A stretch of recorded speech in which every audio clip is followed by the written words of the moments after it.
La lluvia caía con una insistencia amarga, como si la ciudad entera quisiera borrar sus propias luces. En la esquina de una avenida congestionada, un taxi frenó de golpe, salpicando agua sucia sobre la acera. Dentro, la discusión estalló sin pudor. El conductor, con el rostro rojo de fastidio, gritaba que no era una obra de caridad, que el tiempo también se pagaba. La joven sentada atrás, claramente embarazada, apretaba el cinturón de su abrigo gastado y trataba de explicarse entre respiraciones agitadas. Su voz era baja, rota por el cansancio y el miedo, decía que había calculado mal, que podía pagar al llegar, que solo necesitaba unos minutos más. Pero el hombre no quiso escuchar. Abrió la puerta trasera con brusquedad, tomó la pequeña maleta que ella llevaba y la lanzó a la calle mojada. Ella bajó con dificultad, sosteniendo su vientre como si fuera lo único firme en un mundo que se desmoronaba. El taxi arrancó de inmediato, dejándola sola bajo la lluvia, con el ruido del tráfico ahogando cualquier intento de protesta. Durante unos segundos, la joven se quedó inmóvil, sin saber si debía llorar, gritar o simplemente dejarse caer. El frío le caló hasta los huesos, y un dolor sordo le atravesó la espalda. Miró alrededor buscando ayuda, pero la gente pasaba de largo, protegida por paraguas y prisas. Desde el otro lado de la calle, un hombre observaba la escena desde el asiento trasero de un auto negro impecable. Era millonario, conocido por cerrar negocios imposibles y por no perder el tiempo en asuntos ajenos. Sin embargo, algo en aquella imagen lo sacudió. Tal vez fue la forma en que la joven enderezó la espalda pese a la humillación, o la manera instintiva en que cubrió su vientre con ambas manos. Sintió un impulso extraño, una incomodidad que no se resolvía con dinero ni con indiferencia.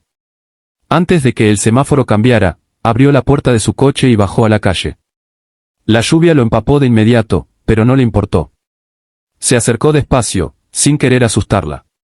Ella lo miró con desconfianza, lista para rechazar otra humillación. Él se quitó el abrigo y se lo ofreció con un gesto simple. «Está lloviendo mucho», dijo, como si esa fuera la razón más natural del mundo para detenerse. La joven dudó, pero el temblor de sus manos la traicionó. Aceptó el abrigo y lo envolvió alrededor de su cuerpo, respirando hondo como si aquel pedazo de tela le devolviera un poco de dignidad.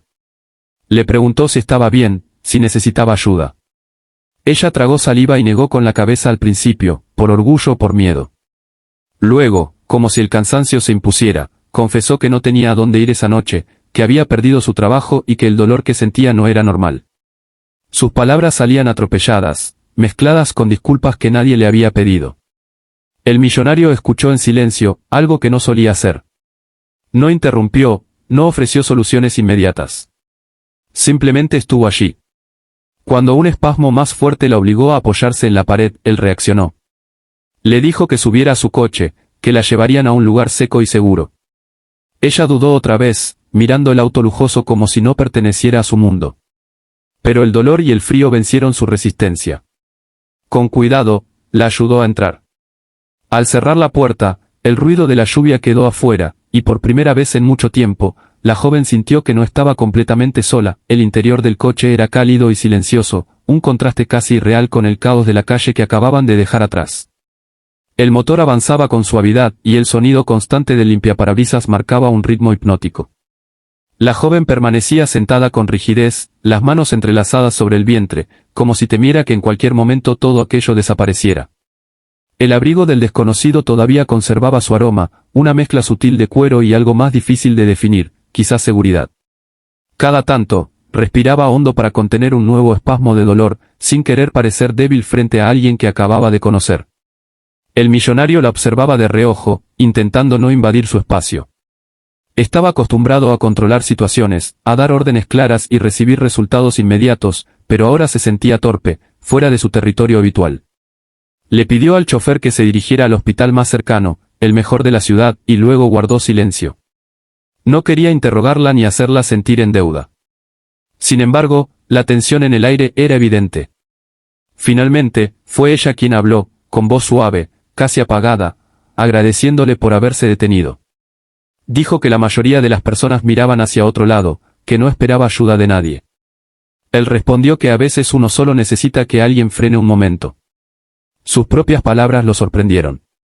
Mientras hablaba, recordó fugazmente su infancia, cuando su madre había tenido que enfrentarse sola a un mundo duro, mucho antes de que el dinero llegara a su vida. Ese recuerdo, enterrado bajo años de éxito, regresó con fuerza, dándole un peso distinto a la escena. Miró de nuevo a la joven y notó las ojeras profundas, la ropa gastada, los zapatos húmedos. No era solo una mujer en problemas, era alguien que había cargado demasiado tiempo con todo. El coche se detuvo frente al hospital, un edificio iluminado que se alzaba como un refugio en medio de la noche. 2 enfermeros acudieron de inmediato al ver el estado de la joven. Él bajó primero y les explicó la situación con calma, usando un tono firme que no admitía demoras. Ella fue colocada en una silla de ruedas, y cuando la empujaron hacia el interior, giró la cabeza para mirarlo, con una mezcla de miedo y gratitud. Él le aseguró que todo estaría bien, aunque no sabía con certeza si podía prometer algo así. En la sala de urgencias, el tiempo comenzó a diluirse. Los minutos se alargaban como horas. El millonario permanecía sentado, con las manos apoyadas en las rodillas, observando el ir y venir del personal médico. Su teléfono vibró varias veces con llamadas y mensajes importantes, pero los ignoró todos. Por primera vez en mucho tiempo, nada de eso parecía urgente. Su mente estaba fija en la puerta que se cerró tras la camilla de la joven, preguntándose qué la había llevado hasta ese punto, qué decisiones, qué pérdidas. Mientras tanto, ella era trasladada a una sala blanca, inundada de luces frías. El dolor se intensificó, y el miedo amenazó con paralizarla.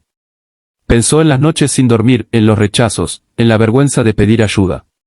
Pensó también en el taxi que la había expulsado, en la lluvia cayendo sobre su rostro. Y, en medio de ese torbellino, apareció el recuerdo del hombre que se había detenido. Aquella imagen se convirtió en un ancla, algo a lo que aferrarse para no derrumbarse. Los médicos confirmaron que el parto se había adelantado. Las palabras técnicas sonaban lejanas, pero el tono serio del personal dejaba claro que no sería fácil. Ella apretó los dientes, decidida a resistir.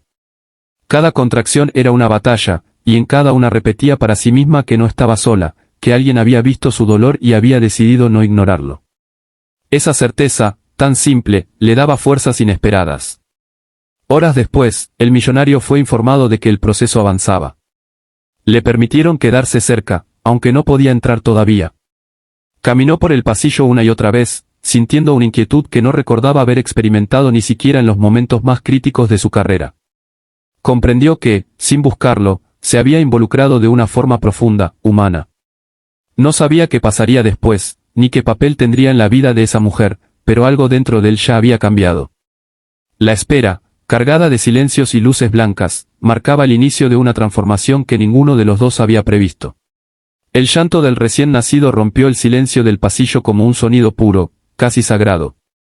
El millonario se detuvo en seco, con el corazón golpeándole el pecho de una forma que no reconocía. No necesitó que nadie le explicara nada, supo, en ese instante, que la vida había abierto un camino nuevo. Una enfermera salió con una sonrisa cansada y le informó que ambos estaban vivos, que el parto había sido difícil pero exitoso. Él dejó escapar el aire que no sabía que estaba conteniendo y se apoyó un segundo contra la pared, abrumado por un alivio que lo atravesó por completo.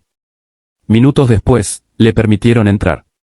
La habitación estaba envuelta en una calma frágil, interrumpida solo por el suave pitido de los monitores. La joven yacía en la cama, pálida y agotada, pero con una expresión distinta, una mezcla de incredulidad y paz. En sus brazos, envuelto en una manta clara, dormía el bebé. Cuando lo vio entrar, sus ojos se humedecieron. No dijo nada de inmediato, solo lo miró, como si necesitara confirmar que no era un sueño. Él se acercó despacio, con un respeto casi reverente, y se quedó de pie a un lado de la cama. «Gracias», murmuró ella al fin, con una voz débil pero firme. No era un agradecimiento cualquiera, llevaba el peso de todo lo que había soportado, de cada puerta cerrada, de cada noche de miedo. Él negó suavemente con la cabeza, incómodo ante la magnitud de esa palabra.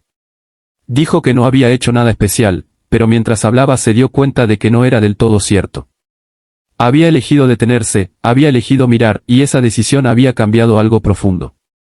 Ella le contó que el bebé se llamaría Mateo, un nombre que había guardado en silencio durante meses, temiendo no tener la oportunidad de usarlo. Mientras hablaba, acariciaba con un dedo la mejilla del niño, como si aún no pudiera creer que estuviera allí. Él observaba la escena con una emoción inesperada. Había visto muchas cosas en su vida, contratos millonarios, celebraciones lujosas, pérdidas enormes. Pero nada se comparaba con la fuerza silenciosa de esa mujer sosteniendo a su hijo, aferrándose a la vida con una dignidad que no necesitaba testigos. Cuando el silencio volvió a instalarse, él tomó una decisión que había ido formándose lentamente desde el momento en que la vio bajo la lluvia. Le dijo que no tenía por qué enfrentar todo sola, que podía ayudarla a empezar de nuevo. No habló de caridad ni de favores temporales, habló de apoyo real, de un lugar seguro donde recuperarse, de oportunidades para reconstruir su vida. Mientras lo decía, se sorprendió a sí mismo por la certeza con la que hablaba. No era un impulso pasajero, era una convicción. Ella lo escuchó con atención, sin interrumpirlo. Al principio, una sombra de desconfianza cruzó su rostro. La vida le había enseñado a no creer fácilmente en promesas. Pero en su mirada no encontró lástima ni superioridad, solo una honestidad tranquila. Las lágrimas volvieron a brotar, esta vez sin vergüenza. Asintió despacio, aceptando no solo la ayuda, sino la posibilidad de un futuro distinto. Días después, al salir del hospital, la lluvia había cesado. El aire era fresco, limpio, como si la ciudad también hubiera cambiado. El millonario observó cómo ella caminaba con cuidado, sosteniendo a Mateo contra su pecho. Por primera vez en años, no pensaba en el próximo negocio ni en la siguiente meta. Pensaba en el presente, en ese momento simple y poderoso. Comprendió que su riqueza nunca había sido el dinero, sino la capacidad de elegir quién quería ser. Para la joven, aquel encuentro marcó el fin de una etapa de supervivencia y el inicio de una vida con esperanza. Para él, fue el comienzo de una transformación silenciosa, una que no aparecería en titulares ni balances financieros. Sus caminos se habían cruzado por azar, en una noche de lluvia y rechazo, pero lo que nació de ese cruce fue algo mucho más grande, una segunda oportunidad para ambos, tejida no con fortuna, sino con humanidad.